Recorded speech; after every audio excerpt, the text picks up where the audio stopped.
Hello everyone, welcome you all in chemistry drive with Ravneet. I hope you all are fine. So जैसे कि आपको पता है कि हमने शुरू की है एनएमआर स्पेक्ट्रोस्कोपी सीरीज। सो ये एक ऐसी टेक्निक है जिसकी बहुत सारी एप्लीकेशंस हैं, जो कि एक केमिस्ट बायोकेमिस्ट केमिस्ट का एक बहुत बड़ा एक कह लो कि एक उसका हथियार है। बहुत सारी उसको हेल्प करता है एनएमआर स्पेक्ट्रोस्कोपी, फिर चाहे वो ऑर्गेनिक मॉलिक्यूल्स की प्रॉपर्टीज हो, मिक्सचर एनालिसिस हो, किसी कंपाउंड अननोन कंपाउंड के बारे में पता करना हो, मॉलिक्यूलर स्ट्रक्चर का पता करना हो, प्योरिटी देखनी हो सैंपल में, किसी तरह की क्लैरिटी चाहिए सैंपल को लेकर। वो सारी जो चीजें हैं, चाहे वो फूड साइंस डिपार्टमेंट है, ड्रग डिपार्टमेंट है, तो ये एक ऐसी स्पेक्ट्रोस्कोपी टेक्निक है जो काफी ज्यादा हेल्पफुल है। अब हमने स्पेक्ट्रोस्कोपी का प्रिंसिपल देख लिया कि ये कैसे काम करता है, किस सिद्धांत पे, किस प्रिंसिपल पे ये वर्क करता है। पर जब हमारे हाथ में एक सैंपल दिया जाता है, तो उस सैंपल को कैसे एनालिसिस करना है, उसका आपको उस इंस्ट्रूमेंट के साथ कैसे काम करना है, ये बहुत जरूरी है आपको प्रैक्टिकली चीज पता हो। हम बीएससी लेवल पे भी क्या करते हैं कि थोड़ा सा जितना सा दिया है बुक में उतना सा टीचर पढ़ा देता है, भी ये एनएमआर स्पेक्ट्रोमीटर है और ये इसके पार्ट है। हो सकता है कई बच्चे जो रिसर्च इंस्टीट्यूट वगैरह में गए हों, वहां उन्होंने देखा हो ये वाला इंस्ट्रूमेंट कुछ इस तरह से, जैसे आप ये फर्स्ट पिक देखते हो। जैसे आप किसी बड़े रिसर्च इंस्टीट्यूट में जाओगे, तो वहां पे जैसे आप एंटर करते हो, एक रूम होता है जहाँ पे इस तरह से, क्योंकि काफी बड़ा होता है, it is very very costly, तो हर कोई अफोर्ड नहीं करता। आपको जो नॉर्मल आपके कॉलेजेस स्कूल्स हैं वहां पे ये ऐसा इंस्ट्रूमेंट देखने को नहीं मिलेगा, काफी ज्यादा कॉस्टली है। सो ये इसलिए आप एक बार देख लो कि अगर आपको ऐसा कुछ दिखता है, ये एनएमआर स्पेक्ट्रोमीटर है, ठीक है। और ये स्पेक्ट्रोस्कोपी टेक्निक आपको जैसे पता, हमें Felix Bloch and Edward Mills Purcell, जो कि दो फिजिसिस्ट थे, उन्होंने 1946 में जॉइंटली मतलब ये चीज दी थी और उनको इसके लिए नोबेल प्राइज भी मिला था। तो पहला जो कमर्शियल एनएमआर स्पेक्ट्रोमीटर था वो 1950 में बना था। तो ये आपको ये चीजें भी पता होनी चाहिए।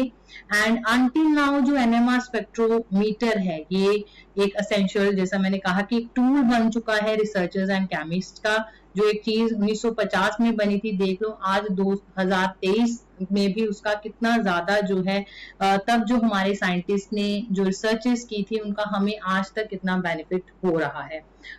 ये वाला जो स्पेक्ट्रोमीटर है आपके पास, जो न्यूक्लियर मैग्नेटिक रेजोनेंस टेक्निक है, it involves absorption of electromagnetic जो रेडिएशंस होती है in the radio frequency region, जो की रेंज है हमारे पास 4 से 900 जो है मेगाहर्ट्ज की जो फ्रीक्वेंसी रेंज है, इसके बीच में एब्जॉर्प्शन करता है न्यूक्लियस। और हमें न्यूक्लियस के अंदर आपको पता ही, हमने प्रीवियस वीडियोस में कर रखा है कि न्यूक्लियस के अंदर जो है प्रोटॉन्स वगैरह होते हैं जो स्पिन करते हैं, और किस तरह से वो स्पिन शो करते हैं वो भी हमने पढ़ा था।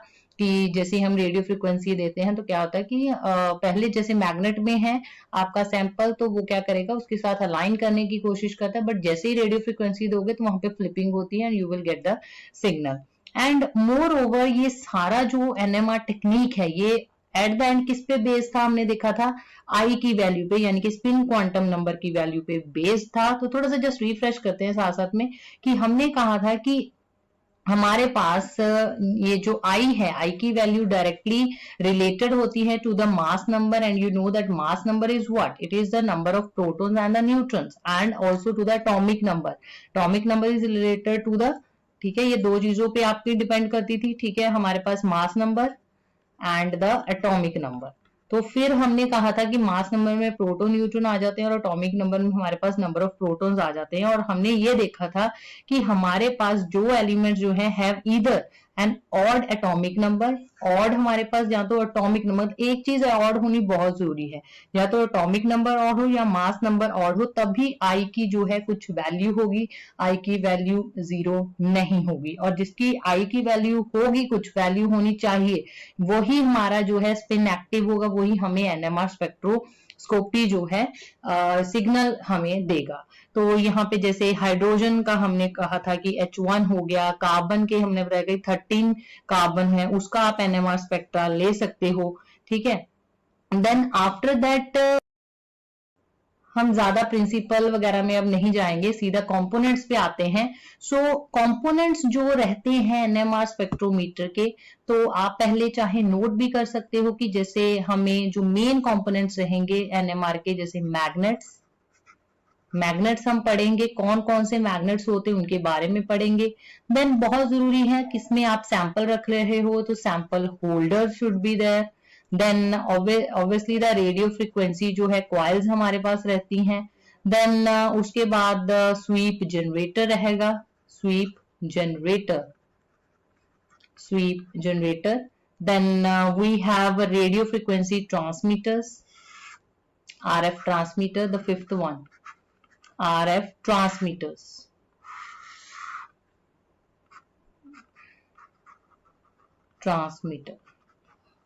Then sixth one is radio frequency receiver, amplifier, and the eighth one is recorder या जिसको आप ऑसिलोस्कोप भी बोल देते हो, ऑसिलोस्कोप। ठीक है, ये 8 इसके जो हैं ये सारे कंपोनेंट्स रहेंगे, तो आप लिख लो, मैंने वैसे ही थोड़ा सा लिख दिया है, यहाँ से याद रख लेना। मैग्नेट है, सैंपल होल्डर है, रेडियो फ्रीक्वेंसी कॉइल्स हैं, radio frequency transmitter, receiver, amplifier, recorder, sweep generator. ठीक है, अब जो सबसे यहाँ पे अगर आप देखते हो इस पार्ट को, इस वाली इमेज को अगर आप ओपन करके देखोगे तो आपको यहाँ पे कुछ दिख रहा है। इसको मैंने यहाँ पे आपके पास ये वाला जो सेगमेंट है इसको ओपन करके यहाँ दिखाया है कि इसके अंदर लिक्विड हीलियम जैकेट होती है, लिक्विड नाइट्रोजन जैकेट होती है। ठीक है, और यहाँ पे बोर है एक, जो ऑब्वियसली सैंपल को हाथ डाल के बीच तक तो आप डाल के नहीं आओगे, ऊपर एक लिफ्ट लगी होती है, लिफ्टर है, सैंपल लिफ्ट है, मतलब प्रेशर के साथ होता है वो, तो नीचे सैंपल जाता है, फिर उसके बाद जो है इसी की हेल्प से अंडर द प्रेशर जो है आप वो ट्यूब जो है वो ऊपर निकाल लेते हो। सो सुपर कंडक्टिंग आपके पास मैग्नेट्स रहेंगे, यहाँ पे प्रोब लगा होता है, इसके साथ ये कनेक्शन है, यहाँ से याद रखना ये ऐसे करके आगे आगे इस तरफ को जा रहा है पूरा। एम्पलीफायर है, फिर ये जैसे मैंने बोला radio frequency transmitter and receivers लगे हुए हैं।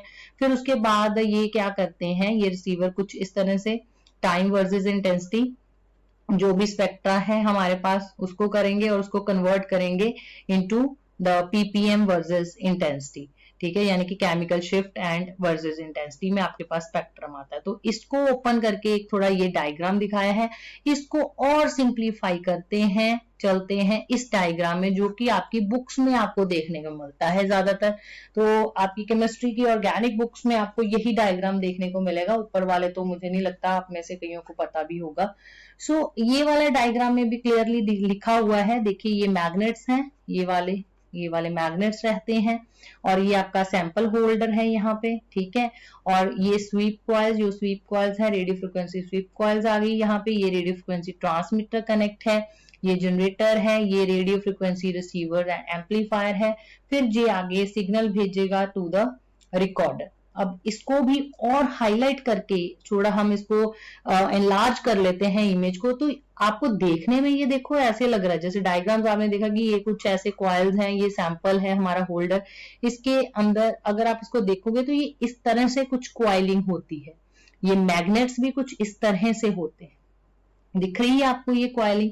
ऐसी चीजें आपको कोई नहीं बताएगा, इतनी डीपली आपको कोई नहीं बताएगा। कोई भी वीडियो पकड़ लो, वहां पे सिर्फ आपको बात की जाएगी कि ये कंपोनेंट्स हैं, ठीक है, और ये कंपोनेंट उसने बता देना कि मैग्नेट्स हैं तो इन्होंने मैग्नेटिक फील्ड जनरेट कर देनी है, और इसका ये काम, इसका ये काम। इसके अंदर तक जाना वो कोई नहीं समझाएगा। तो ये मैग्नेट्स भी कैसे दिखते हैं, this is the actual picture of magnet, this is the actual picture of the sample holder. ठीक है, अब हम एक एक चीज को अब हम पकड़ के स्टडी करेंगे। ठीक है, सबसे पहला कंपोनेंट हम पकड़ने वाले हैं, दैट आर द मैग्नेट्स। तो पहला कंपोनेंट हम समझेंगे कि मैग्नेट्स जो हैं, जो लगे हुए हैं, ये सबको पता है। अब ये वाली चीज सबको पता है कि इन मैग्नेट्स ने क्या करना, मैग्नेटिक फील्ड जनरेट कर देनी। मैग्नेटिक फील्ड जैसे ही जनरेट होगी यहाँ पे, ठीक है, तो क्या होगा कि जो सैंपल है, सैंपल के अंदर क्या है, बहुत सारे एटम्स हैं, एटम्स के अंदर क्या है, न्यूक्लियाई है। ठीक है, सैंपल के अंदर ये कहानी हम सुनते आए हैं पिछली वीडियोस में, एटम है, एटम के अंदर न्यूक्लियाई है, तो न्यूक्लियाई क्या शो करेगा, स्पिन शो करेगा। जैसे ही मैग्नेटिक फील्ड अप्लाई हुई, सारे के सारे तो नहीं, उसमें से कुछ जो है वो अपने आप को मैग्नेटिक फील्ड के साथ अलाइन करेंगे। जो चीज हमसे देखी नहीं जाएगी हम उसको रेडियो फ्रिक्वेंसी देंगे, पर्टिकुलर रेडियो फ्रिक्वेंसी हम देते जाएंगे, ये ओरिएंटेशन शो करता जाएगा। ठीक है, जो न्यूक्लियाई है वो ओरिएंटेशन शो करते जाएंगे। एक ऐसी रेडियो फ्रिक्वेंसी आएगी जब क्या होगा, न्यूक्लियाई क्या कर जाएंगे, फ्लिप कर जाएंगे। फ्लिप करने का मतलब है उनकी डायरेक्शन, अगर वो पहले इस तरह थे, नॉर्थ साउथ डायरेक्शन थी, तो वो फ्लिप कर जाएगा, अगेंस्ट द फील्ड चला जाएगा। उस पर्टिकुलर रेडियो फ्रिक्वेंसी पे हमें क्या मिलेगा, सिग्नल मिलेगा। अब वो सिग्नल जो है इतना ज्यादा मतलब वो इतना एम्पलीफाइड नहीं होता, तो तभी हमने ये एम्पलीफायर वगैरह लगाए हैं, रिसीवर लगाए हैं जो रिसीव करेंगे सिग्नल को, उसको एम्पलीफाई करेंगे। फिर हमें रिकॉर्डर जो है वो एक ग्राफ की फॉर्म में हमें जो है पिक्चर हमारे जो है NMR स्पेक्ट्रा की वो देगा। ठीक है, अब चलिए करते हैं बात की मैग्नेट्स, क्या कोई भी उठा के मैग्नेट लगा दोगे NMR स्पेक्ट्रोमीटर में, वो काम कर देंगे? सो मैग्नेट एक बहुत ही इंपॉर्टेंट, एक क्रूशियल टू क्रूशियल पार्ट है हमारे NMR स्पेक्ट्रोस्कोपी का। तो अगर देखा जाए तो इनकी एफिशिएंसी, ये बड़ा ही एफिशिएंट होने चाहिए। इनका साइज, इनकी क्या स्ट्रेंथ है, ठीक है, मैग्नेट्स की क्या साइज रहेगा, क्या इनकी स्ट्रेंथ है, ठीक है, किस हद तक ये मैग्नेटिक फील्ड जनरेट करते हैं।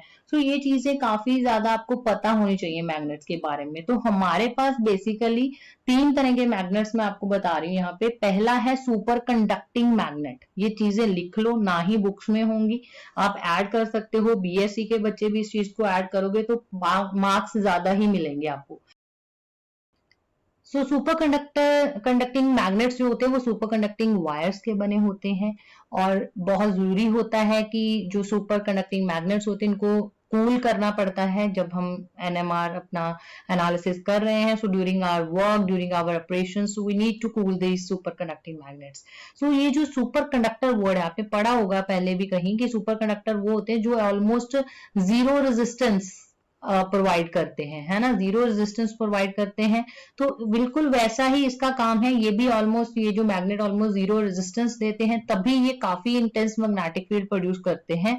सो काफी ज्यादा इसका यूज होता है, बट हम इसको इसलिए प्रेफर नहीं करते बिकॉज इट लॉसेस, काफी ज्यादा एनर्जी जो है वो लॉस होता है यहाँ पे in the form of heat. तो हीट की फॉर्म में जो है एनर्जी लॉस होता है, तभी हम ये मैग्नेट, ये इंटेंस मैग्नेटिज्म प्रोड्यूस करते हैं, फिर भी हम इसको इतना NMR में प्रेफर नहीं करते। तो आपको यहाँ से कुछ कुछ याद आया होगा, हमने जब पढ़ते होते थे हिस्टैरिसीस कर्व, सुपर कंडक्टर्स के बारे में, वहां पढ़ते थे कि सुपर कंडक्टर्स जो है वो हीट प्रोड्यूस करते हैं, काफी ज्यादा लॉस हो जाता है एनर्जी का। तो ऐसे कुछ कर्व्स आपने पढ़े होंगे, तो उसको आप वहां कनेक्ट कर सकते हो उस चीज के साथ। Then coming to next is the permanent magnetic जो सिस्टम है हमारा, परमानेंट मैग्नेट्स जो हैं, ये जो मैग्नेट्स हैं दिख ही रहा हो आपको कि डिस्क शेप है, आयरन के मोस्टली हमारे पास ये अवेलेबल होते हैं।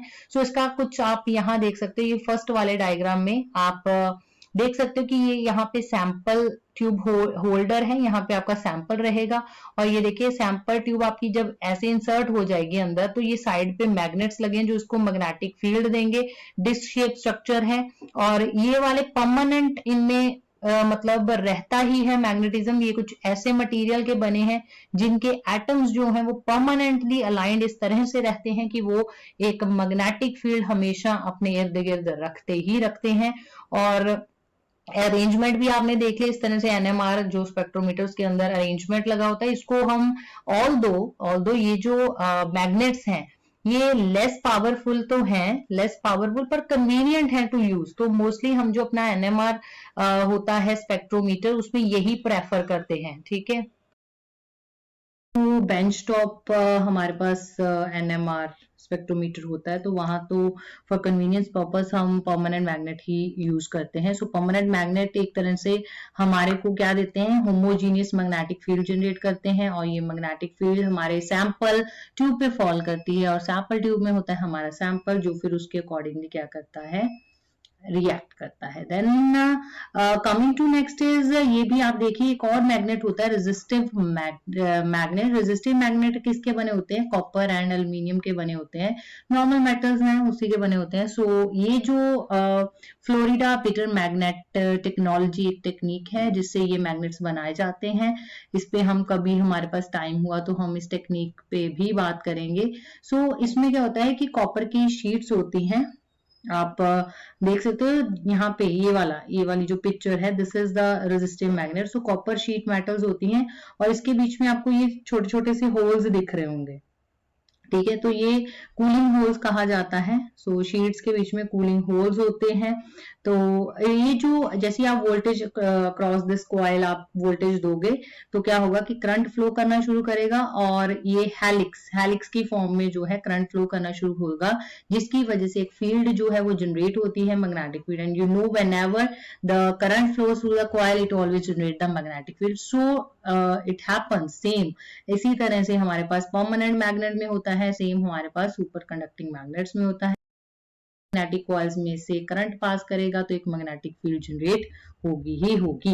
Then coming to the next is the sample holder. तो कुछ सैंपल होल्डर्स आप देख सकते हो, कुछ इस तरह से सैंपल होल्डर दिखता है फर्स्ट पिक्चर में। देखिए अब इसको और क्लियरली अगर हम खोल के ओपन करके देखें तो एक वाल्व दिख रही है और एक ये आपके पास एक लॉन्ग ट्यूब दिख रही है। सो जनरली जो सैंपल होल्डर होता है बहुत जरूरी है कि सैंपल होल्डर जो है आपका ट्रांसपेरेंट हो टू रेडियो फ्रीक्वेंसी।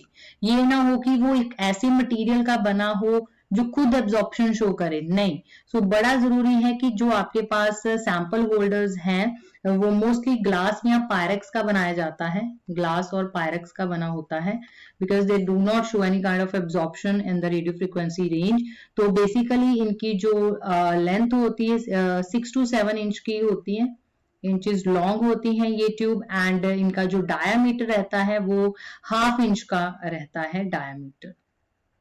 डायमेंशंस भी आपको पता होनी चाहिए, 6 to 7 इंचेस लॉन्ग होती है एंड 1/2 इंच का डायमीटर होता है। ऊपर ऐसे वेल्व लगी होती है और यहाँ पे आप देख रहे हो ये पूरा जैसे ऊपर से दिखाया गया है एनएमआर स्पेक्ट्रोमीटर। तो इस तरह से इंसर्ट किया जाता है इसको सैंपल ट्यूब को, ठीक है। नेक्स्ट उसके बाद आता है रेडियो फ्रीक्वेंसी कॉइल, जो कि दिखने में कुछ इस तरह से दिखेगी।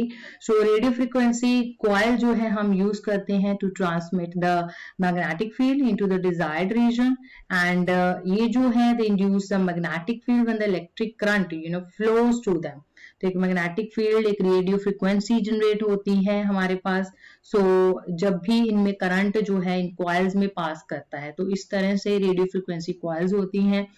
मैं यहाँ पे एक आपको बात कहना चाहती हूँ, ये ना काफी कनेक्ट है विद द एमआरआई टेक्निक कराते हैं ना, तो वहां भी रेडियो फ्रीक्वेंसी कॉइल्स यूज होती हैं। तो ये भी आप याद रखना, मैं ये वाली चीज भी आपको एमआरआई पे ना किस तरह एमआरआई वर्क करती है तो वो भी हम ना कभी डिस्कस जरूर करेंगे किसी वीडियो में, क्योंकि ये सारी चीजें केमिस्ट्री से रिलेटेड है। केमिस्ट्री ही हर जगह पे है, चाहे वो फिर मेडिसिनल फील्ड है या कोई भी एग्रीकल्चर फील्ड है, तो वहां आपको केमिस्ट्री देखने को मिल ही जाएगी। सो यही है कि रेडियो फ्रीक्वेंसी जो है यहाँ पे कॉइल्स ने रेडियो फ्रीक्वेंसी रेडिएशंस जो है जनरेट करनी है। ये है क्या radio frequency? What these are the electromagnetic radiation. मैं बात क्लियर कर दूं दोबारा से, रेडियो फ्रीक्वेंसी क्या है? इलेक्ट्रोमैग्नेटिक रेडिएशन ही तो है। So whenever the electric field is apply, तो जैसे ही वही मैंने बोला कि करंट जैसे ही दौड़ेगा तो एक मैग्नेटिक फील्ड जनरेट होगी जो कि इस रीजन में फॉल करती है, उसी को हम बोलते हैं रेडियो फ्रीक्वेंसी रेडिएशन। तो वो रेडियो फ्रीक्वेंसी कॉइल्स होती हैं जो ये काम करती हैं, जो इलेक्ट्रोमैग्नेटिक रेडिएशन प्रोड्यूस करती है। उनकी रेंज जो होगी वो आरएफ रीजन में होगी और यही रेडियो फ्रीक्वेंसी जो है रेडिएशन रिस्पॉन्सिबल होती है to flip the nucleus and to give us the required signal, ठीक है। और बताया था कि हर रेडियो फ्रीक्वेंसी रेडिएशन जो है वो रेंज आपको फ्लिप नहीं कर पाएगी न्यूक्लियस को, एक पर्टिकुलर वैल्यू होती है जहां पे ये क्या करता है, फ्लिपिंग ऑफ न्यूक्लियस जो है वो होती है। Then coming to the next is the that is your sweep generator. ये साथ साथ में लिखे हुए हैं, नोट कर लो जो भी इनके कंपोनेंट्स हैं। सो स्वीप जनरेटर देखने में कुछ इस तरह से आपको दिखेगा, जिसमें इस तरह से नॉब्स लगी हुई हैं, CW fine, CW tune, bandwidth set करने के लिए है, स्वीप रेंज के लिए है, ठीक है। स्वीप जनरेटर का काम क्या होता है, ये एक्चुअल में मॉडिफाई करता है, it modify the strength of, कम ज्यादा करना हो मैग्नेटिक फील्ड की स्ट्रेंथ को, तो वो इसी ने काम करना है, स्वीप चेंज करेगा ये, ठीक है। So its work is to modify the strength of magnetic field. So basically क्या है, एक ये ऐसा इलेक्ट्रॉनिक डिवाइस है जो जनरेट करता है एक वेव फॉर्म को, and with a constant amplitude and linearly, that जो वेव फॉर्म है वो वेरी करती है विद द फ्रीक्वेंसी, ठीक है, उसकी मतलब फ्रीक्वेंसी डिफरेंट होती है। सो मेन रोल जो इसका वो मैंने बता ही दिया है, that is to modify the magnetic field, ये आपको पता होना चाहिए। एंड कि कितनी हमने सैंपल में से मैग्नेटिक फील्ड पास करनी है वो आपने यहां से कंट्रोल करना है उस चीज को। Then coming to the next are the radio frequency transmitter. So transmitters का काम क्या होता है, रेडियो फ्रीक्वेंसी ट्रांसमीटर हेल्प करते हैं, लिख लो, help in producing powerful but very important short pulse of radio waves। so short जो है पावर जो है ये powerful but short pulse of radio waves जो है ये प्रोड्यूस करेंगे। तो इसमें 4 कंपोनेंट्स रहते हैं, जो रेडियो फ्रिक्वेंसी हमारे पास ट्रांसमीटर होता है उसके 4 कंपोनेंट्स रहते हैं, वो लिख लीजिए। That is the frequency generator होता है एक, मैं यहां लिख देती हूँ, लिख लीजिए फ्रिक्वेंसी जनरेटर, फ्रिक्वेंसी जनरेटर। सो फ्रिक्वेंसी जनरेटर का काम है कि इसने क्या करना है, जनरेट करनी है फ्रिक्वेंसी।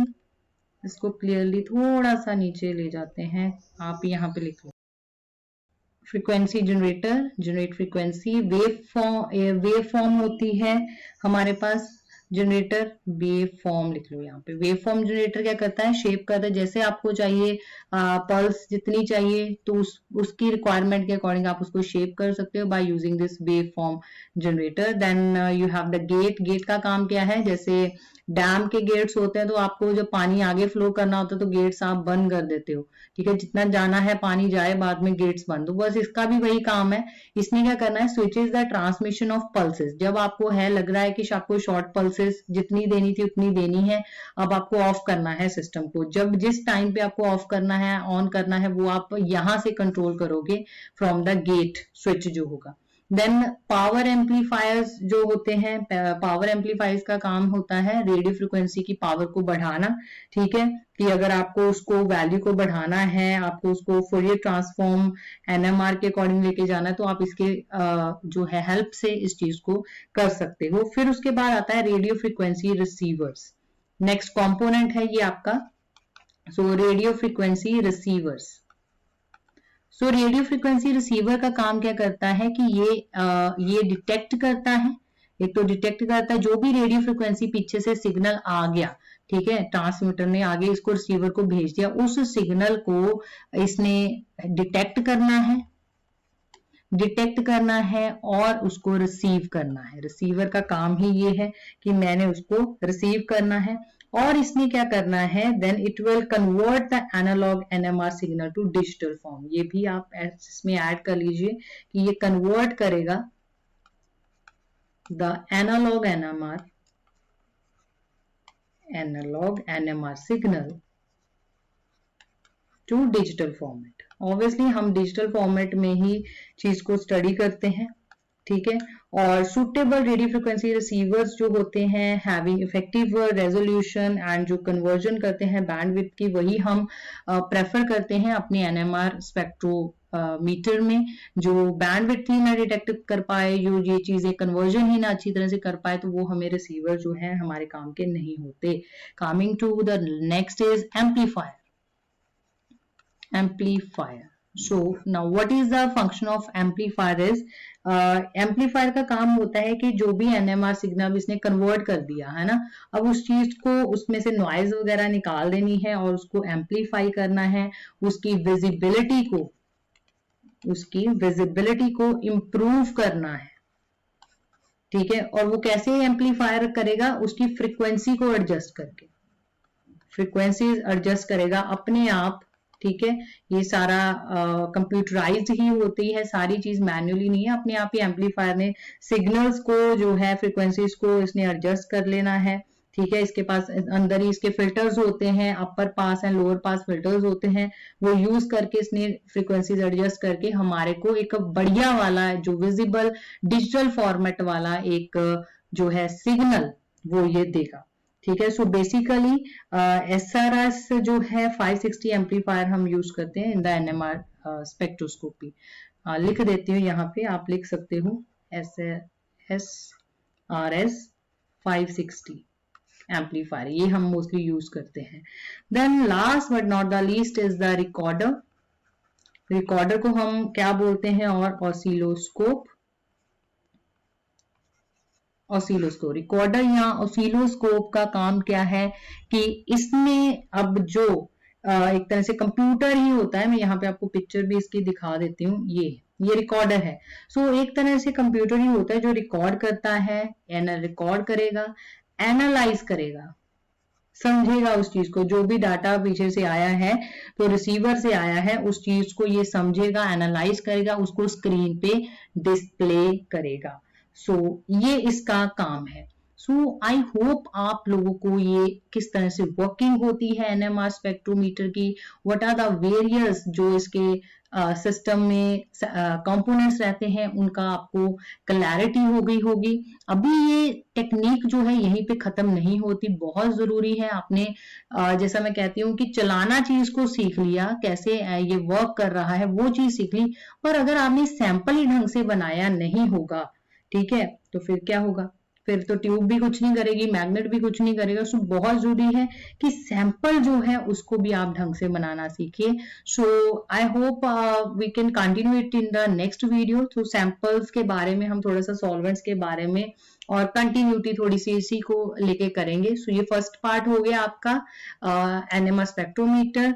अब नेक्स्ट पार्ट में मैं कवर करूंगी कि आपको सैम्पलिंग कैसे करनी है इसकी, एंड फिर उसके बाद हम आएंगे इसके न्यूमेरिकल्स पे। So stay tune on YouTube channel. तो शेयर जरूर करिए आप अपने फ्रेंड्स के साथ, जैसा मैंने हमेशा बोला है कि शेयर करेंगे तभी आप मतलब अपना सपोर्ट दे पाएंगे इस चैनल को। और इसी के साथ आपको फॉलो करना है हमारे पर्सनल ब्लॉग को विद द सेम नेम, जो FB पर्सनल ब्लॉग है। एंड बहुत जल्द मैं उस पे या यूट्यूब पे एक लाइव कंडक्ट करूंगी जिसमें आप अपनी जो भी क्वेरीज होंगी आप पूछ सकते हो, आप इंटरेक्ट कर सकते हो। सो डेट आपको जो है यहाँ पे भी अनाउंस कर दी जाएगी, FB ब्लॉग पे भी अनाउंस कर दी जाएगी, डेट, टाइमिंग। सो बने रहिएगा with chemistry drive with Ravneet. Thank you so much.